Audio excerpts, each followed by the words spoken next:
नमस्कार। आप देख रहे हैं सोने और चांदी और बिस्तर की खास कवरेज। और मार्केट में आज के सत्र में निचले सिरों से खरीदारी है। सोने और चांदी की कीमतें एकदम से ऊपर आनी शुरू हो गई हैं और हम देख रहे हैं पिछले 2-3 दिन से लोअर एंड से बहुत ही तगड़ी खरीदारी है। आज M6 पर सोना लगभग 4% और चांदी लगभग 5.25% ऊपर है। सोने का भाव भाव अब 1.59 लाख रुपीज प्रति 10 ग्राम पे पहुंचा है और चांदी 2,82,000 रुपए प्रति किलो पर ट्रेड कर रही है M6 पर। तो अचानक से क्या हो गया? गिरता मार्केट सोने और चांदी का कैसे पलट गया, इस पे बात करने के लिए हमारे साथ बेहद ही खास मेहमान इस समय मौजूद हैं। तरुण सत्संगी जी हमको ज्वाइन कर रहे हैं, director and chief research officer R money के। तरुण जी नमस्कार, बहुत बहुत स्वागत है आपका पुस्तक पे। नमस्कार रजत भाई, थैंक्स फॉर इनवाइटिंग अस।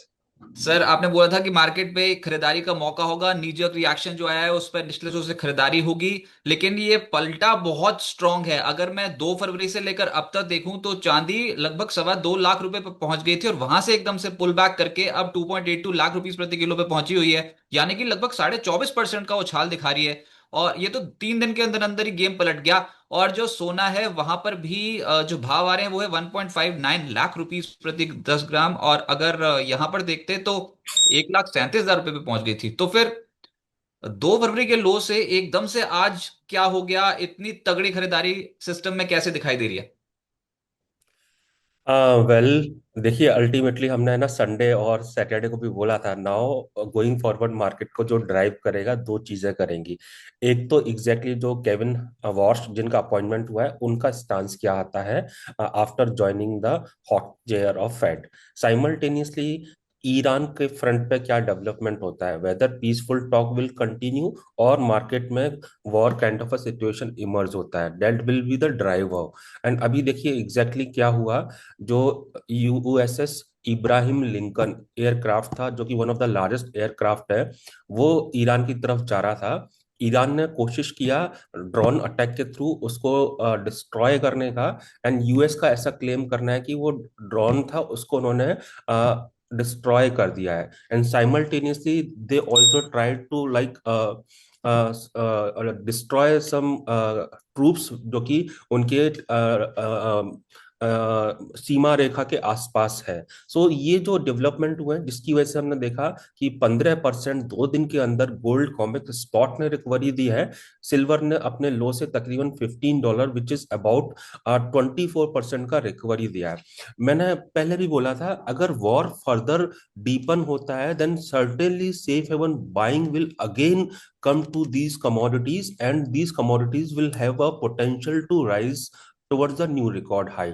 और इनकेस टॉक होती है एंड कुछ समझौता निकल के आता है then safe haven premium will wipe out and prices will again face a correction. अभी we should not be forgetting, एक तरफ तो अटैक की बात हो रही है, अटैक को डिफ्यूज करने की बात हो रही है।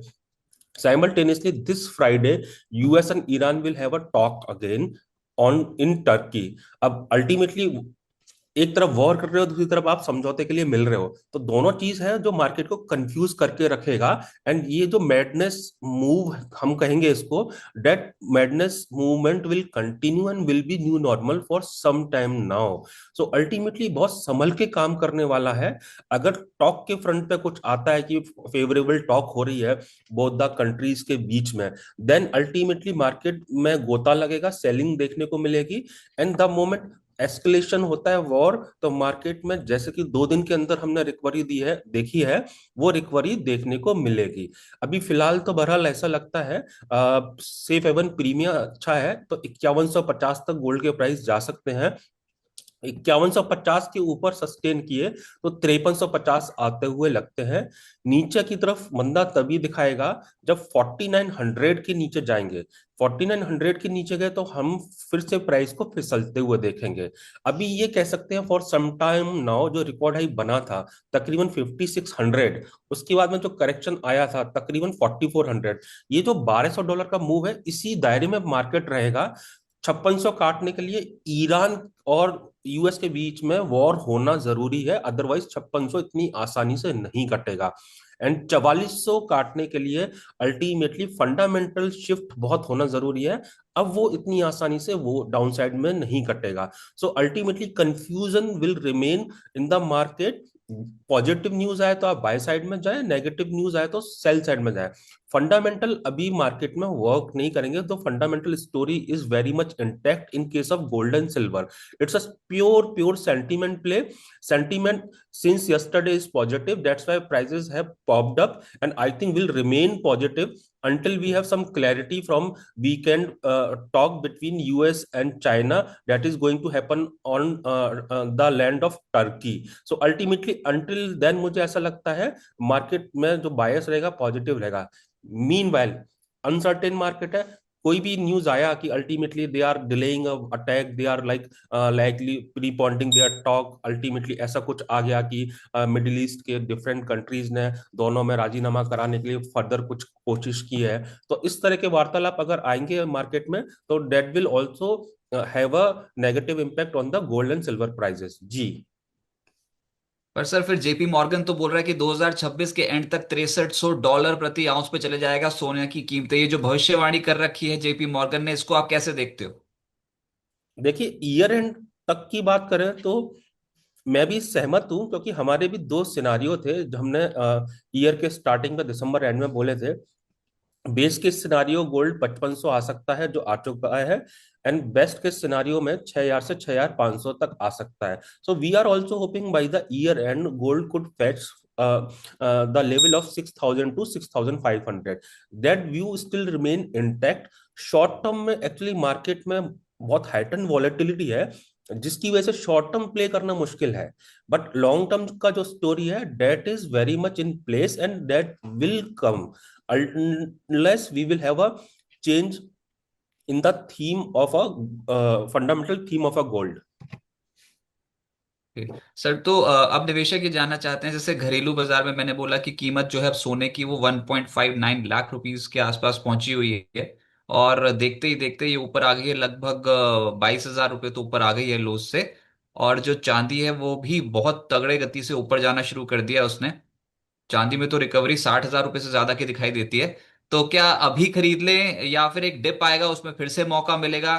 कहीं देखते देखते एकदम से घरेलू बाजार पे कीमतें ऊपर हो गई तो फिर अफसोस रहेगा कि यार उस लेवल पे क्यों नहीं खरीदा था। तो फोमो फैक्टर है या फिर आपको लगता है कि ये डिप आ जाएगा? देखिए मार्केट शॉर्ट टर्म में बहुत अनसर्टेन है, एंड अभी investor should wait for a that dust to settle.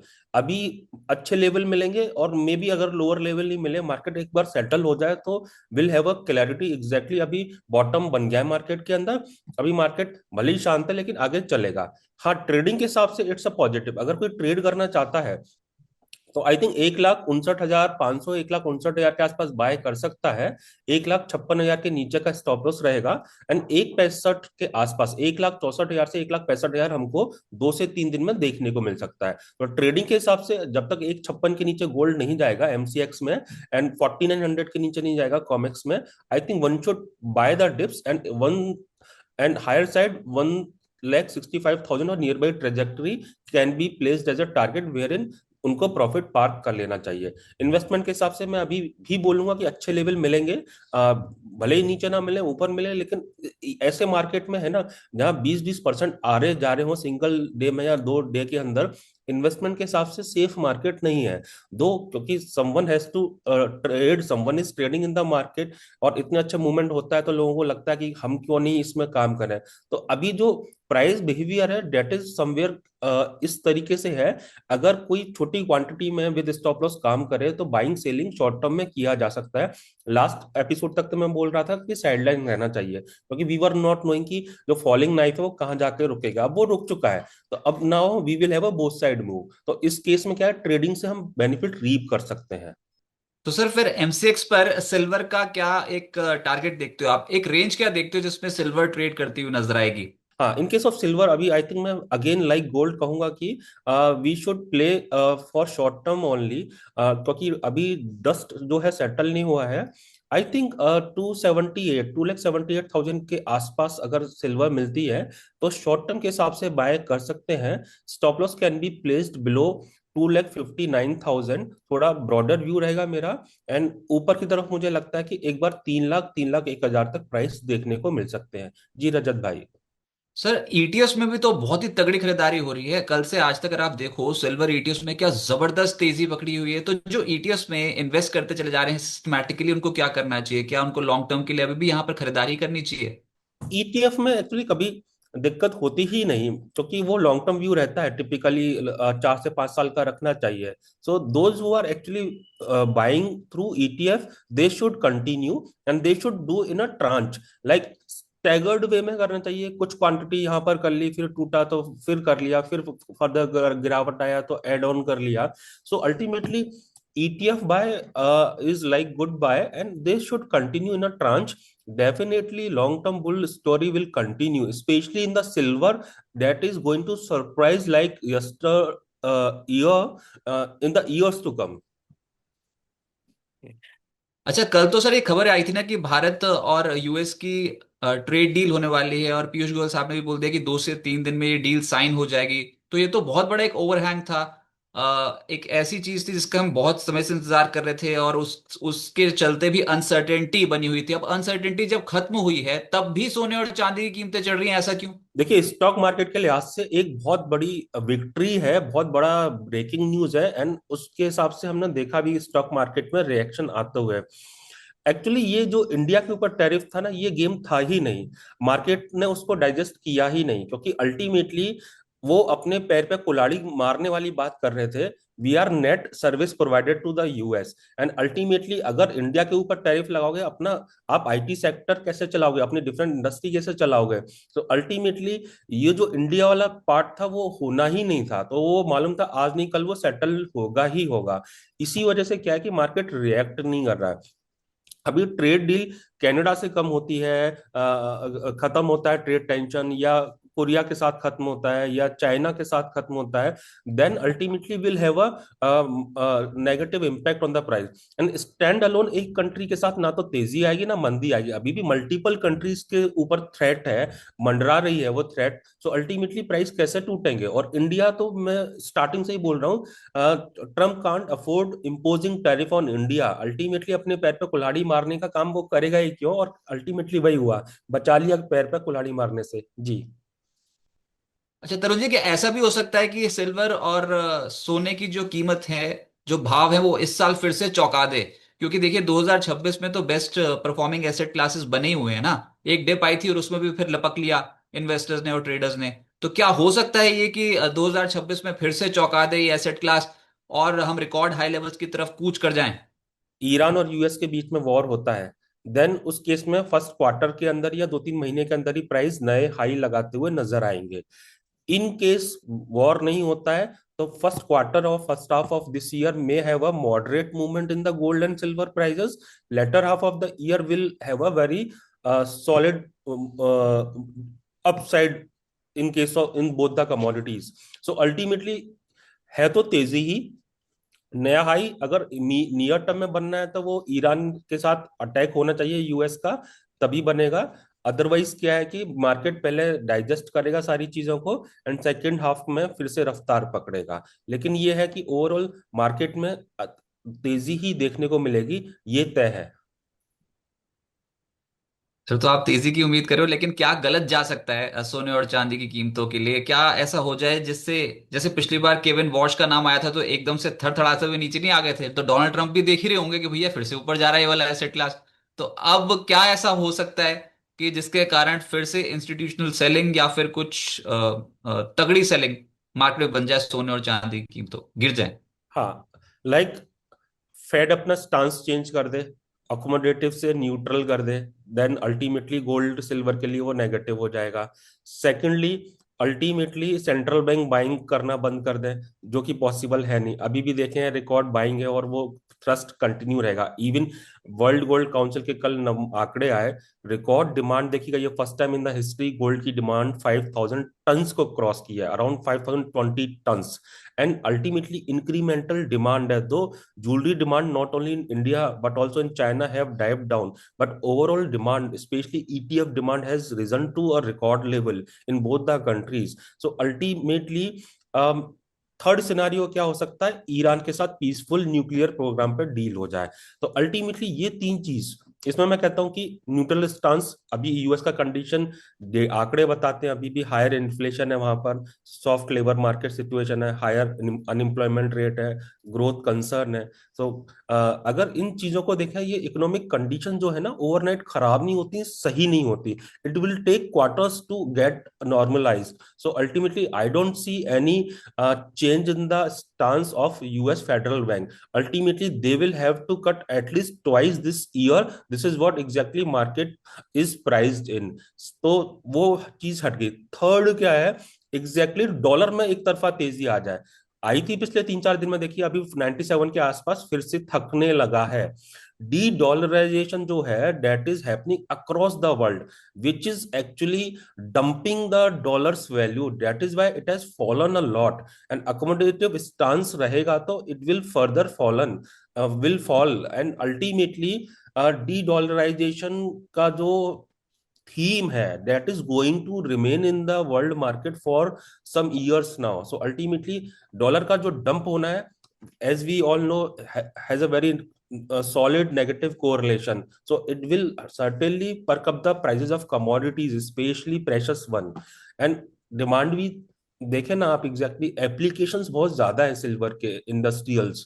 So ultimately अब सिल्वर को सेफ हेवन साइड से ना भी लें, सब कुछ ठीक हो जाता है, लेकिन सिल्वर नहीं टूटेगा, क्योंकि उसके इंडस्ट्रियल जो एप्लीकेशन है वो वोपिंग तरीके से बढ़े हैं, and that is likely to have a solid pace of growth. So going forward silver market ऐसे ही 6 साल से डेफिसिट में नहीं है, और ऐसे ही ओवरनाइट नॉर्मलाइज नहीं हो जाएगा। आप कितनी माइनिंग एक्टिविटी रैंप अप कर रहेंगे, एग्जैक्टली कैपेसिटी भी तो कोई चीज होती है ना, आप उसके बियॉन्ड तो माइनिंग एक्टिविटीज भी नहीं कर सकते हैं। तो अल्टीमेटली सप्लाई साइड टाइट है, आप रैंप अप नहीं कर सकते overnight. So we have to live with the supply deficit of silver for some years now, and that is why it has become the darling of every household in the, not only in India, in the world. मैं पहले भी बोला था, सदियों तक पैरों में पहने जाने वाली चांदी अब गले का हार बनेगी। एक दिन ऐसा आएगा शायद खरीदने को भी तरसे जाएंगे। ये वो दिख भी रहा है कि इस बार तो 2026 में सबसे बेस्ट रिटर्न्स दिए थे। अभी हायर लेवल पे थोड़ी प्रॉफिट हुई थी, लेकिन अब निश्चित रूप से देखोगे तो बहुत ही तगड़ी खरीदारी चांदी पे देखने को मिल रही है सर। आज से एमपीसी की पॉलिसी बैठक भी शुरू हुई हुई है, और 6 फरवरी को ये आरबीआई फैसला भी देगी ब्याज दरों को लेकर। इससे सोने चांदी की कीमतों पे आप कुछ असर देखते हो क्या? देखिए, हम इंडियन जो इवेंट्स होते हैं उनका कम इम्पैक्ट पड़ता है, चाइनीज और यूएस का ज्यादा पड़ता है। एंड अभी देखिए जो आरबीआई का स्टांस है that is already accommodative and likely to remain the same. So ultimately इससे कोई फर्क नहीं पड़ेगा, एंड अल्टीमेटली अकोमोडेटिव स्टांस का ही मतलब यह है कि they are pumping more liquidity to the market, that is directly indirectly would be used for growth activity और इन्वेस्टमेंट एक्टिविटी। तो अल्टीमेटली कुछ पार्ट तो सोने में आएगा, specially when stocks are not performing. नहीं, स्टॉक मार्केट भी सर बहुत तगड़ी रिकवर हुई है पोस्ट बजट। सवाल यही बैठता है कि सोना चांदी इक्विटी मार्केट में जो इनवर्स कोरिलेशन होता था, वो एकदम से डायरेक्ट कोरिलेशन है। हम भी चढ़ रहे हैं, मतलब इक्विटी मार्केट भी चल रही है और आपके वाली सोना चांदी भी चल रही है। तो नहीं, ये कोरिलेशन, इनवर्स कोरिलेशन खत्म कर दिया गया डोनाल्ड ट्रंप ने। ना ना ना, देखिए एट टाइम्स इनवर्स कोरिलेशन होता है, लेकिन काफी टाइम हमने पॉजिटिव कोरिलेशन भी देखा है। 2005 से लेके 10-11 तक सोना चांदी भी बढ़ रहे थे और स्टॉक मार्केट भी बढ़ रहा था। तो ऐसा नहीं है, इनवर्स रहता है, एट टाइम्स हो जाता है। बट अल्टीमेटली अभी जैसे लास्ट 25 ईयर से मैं देख रहा हूँ, जो 100 साल में चेंजेस होते थे वर्ल्ड मार्केट के अंदर, वो 2 से 5 साल के अंदर चेंज हो रहे हैं। इसी वजह से जो कमोडिटीज को कहा जाता था कि 3-4 साल की तेजी, या 3-4 साल की चांदी, उसके बाद में फिर अंधेरी रात है, यानी फिर अल्टीमेटली बेयर मार्केट है। अभी बेयर मार्केट इज लाइक 2 या 2.5 साल का ही होता है कमोडिटीज का। हिस्ट्री अभी वो बिल्कुल पन्ने फाड़ देने चाहिए, क्योंकि अभी बेयर मार्केट नहीं आता वो 1988 से 2001 के बीच में, जैसे गोल्ड कमोडिटीज का बेयर मार्केट था, प्राइस हिलते भी नहीं थे। It's a shift in the commodities cyclical nature. 3 से 5 साल का बुल रन, 1 से 2 साल का bear market, that is. So ultimately correlation तो मैक्सिमम टाइम पॉजिटिव ही रहने वाला है। सर फिर लास्ट कमेंट्स आपके कि ये जिनको भी अब फिजिकली खरीदनी हो और जो ज्वेलर के पास जाना चाहते हो, तो क्या अभी चले जाएं? क्योंकि अब कीमतें एकदम से थोड़ा ऊपर ऊपर दिखाई दे रही हैं, तो अभी भी थोड़ा डाउट हो रहा है मन में। यही है कि भैया अभी आए तो थे 2 दिन पहले, 2 दिन में ही सीन बदल रहा है। तो 2 दिन पहले भाव आए थे, वो वाले भाव दोबारा आ जाए तो फिर ज्वेलर के पास जाएं, उनको क्या करना चाहिए? आई थिंक जिनको ज्वेलरी का रिक्वायरमेंट है they should bye, they should not be seeing the price. 2 दिन में बढ़ गए, हो सकता है इतने और 2 दिन में अगले बढ़ जाएंगे, तो वो क्या नुकसान ही होगा। जिनको नेसेसरीली बाय करना है they should buy without seeing the price, क्योंकि ultimately we can not time this price movement, क्योंकि it's a mad movement happening in the market. क्या पता आ भी जाए, क्या पता ना भी आ जाए, 50-50% चांस है। Why to have a gamble? आपको रिक्वायरमेंट है, just go and buy from the market. मतलब आप फिर उस वाली श्रेणी में नहीं हो जो एकदम से बोले कि यार एक बार तो दोबारा से लोड टेस्ट करेगा ही करेगा और फिर आपको मौका मिलेगा उस दिन खरीद लेना। अब ये तो टर्म्स आप बता पाएंगे एक्चुअली, मार्केट को नॉर्मल चलने का दे रहे हैं वो। सर बहुत शुक्रिया तरुण जी आपका हमारे साथ जुड़ने के लिए और सोने चांदी की कीमतों पे अपने व्यू शेयर करने के लिए बहुत बहुत शुक्रिया। थैंक यू रजत भाई फॉर इनवाइटिंग अस।